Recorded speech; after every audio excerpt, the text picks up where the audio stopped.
சில நேரங்களில் வளரணும்னு நினைக்கும் போது அதற்கு பல தடைகளும் வரும், பல சோதனைகளும் வரும். ஆனால் அந்த நேரத்தில் நமக்கு யார் ஆக்கமாக ஊக்கமாக இருக்கிறாங்க அப்படின்னு இன்னைக்கு ஒருத்தர் பேசணும் பாடணும் அப்படின்னா இன்றைக்கு நிறைய சமூக வலைத்தளங்கள் வளர்ந்துருச்சு, மேடைகள் சுலபமாக கிடைக்கும். ஆனால் நான் வளர்ந்த காலத்தில் அதெல்லாம் கிடையாது.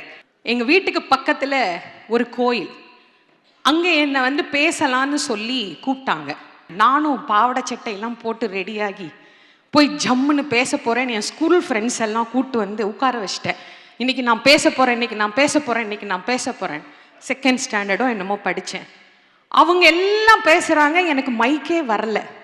கடைசியில் நேரம் இல்லைன்னு நிகழ்ச்சியை முடிச்சுட்டாங்க. வீட்டுக்கு போய் நான் அழுதுருக்கேன் பாருங்க, 2 நாள் அழுதேன்.